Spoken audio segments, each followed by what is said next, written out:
My name is Joshua Daniels and we're here at the fantastic Cusworth Hall to talk about the history of this historic house, described as the jewel in Doncaster's crown.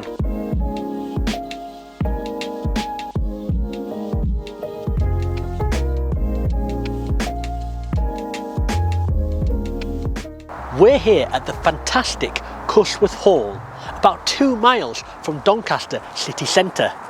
This cracking country house is a Grade 1 listed building and it gets its name from the village it's situated in, Cusworth.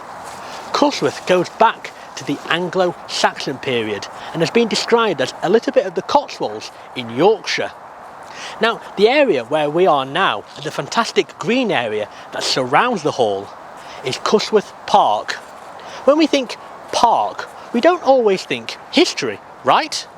Well, Cusworth Park is actually Grade 2 listed, which began work in 1761 and was created by the landscape designer Richard Woods, who also did work at Cannon Hall.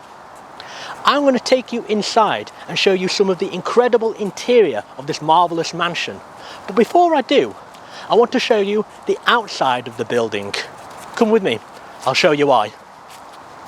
It's a truly beautiful place. Makes me really grateful to have it on our doorstep. Now, when you're a little bit of a nerd like me, you can often tell when buildings were constructed just by looking at the outside of them. Buildings that were made in the 1700s, like Cusworth Hall, have perfect symmetry and 3 rows of windows, with the top row usually being smaller than the rest. Cusworth Hall was constructed between 1740 and 1744, making it a Georgian building. The word Georgian refers to the period of Britain that it was built from 1714 to around 1830, and it gets its name Georgian, well, because all the 4 kings in that period were called George. Let's take a look inside, shall we?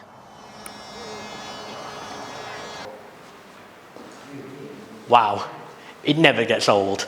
I love places like this. Really is quite striking, isn't it? Cusworth Hall was owned by William Wrightson, a landowner and politician. It's made of ashlar, has a slate roof and is Palladian in style.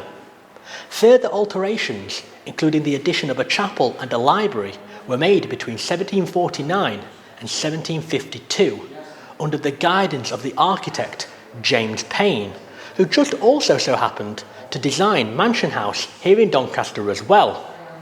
So, I'm going to take you through the rest of the house and through the lineage of the family that lived here as it was passed from owner to owner. When William died in 1760, the estate and the hall passed to his daughter Isabella. She married a man named John Batty. Now, follow me on this. Their son then inherited the estates, who then passed it on to their son, who then passed it on to their son, who then passed it on to the man's brother, who then passed it on to the man's nephew, William Henry Thomas. William Henry Thomas adopted the surname Batty Wrightson, and when he died in 1903, they were all inherited by his wife, Lady Isabella Cecil, and what an incredible woman she was.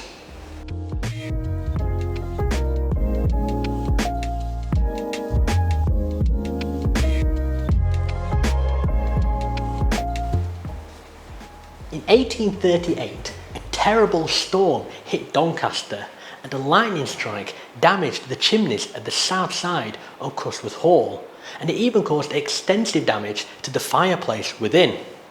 The next alterations, which were actually on purpose this time, came under Lady Isabella Cecil. She installed many new features into Cusworth Hall, including central heating and a new dining hall. She was an amazing lady. On the 24th of August 1909, she held a tremendous party for her son's birthday, with Harrods even setting up a stall outside. She threw fancy dress parties every Christmas for her estate workers, and later on in life became an avid supporter of the Red Cross Society. She died in 1917, although her son, Robert, had owned the estate since his birthday in 1909. Robert died childless in 1952. However, whilst it was the end of the Batty Wrightsons living here at Cusworth Hall, it was not the end of Cusworth Hall's story. Oh no. It was bought out by Doncaster Council and has been a museum since 1967. From 2002 to 2005, it underwent massive restoration, breathing life into this fantastic historic home and giving it a bright future. The tea rooms set in the former stable and coach house now offer you a place to sit down and have a lovely bite to eat or something to drink. But there's more than that, and more than what we've seen today, waiting for you to come and see, explore and do whilst you're here. There's no doubt that what we've seen today solidifies that this Cusworth Hall is the jewel in Doncaster's crown.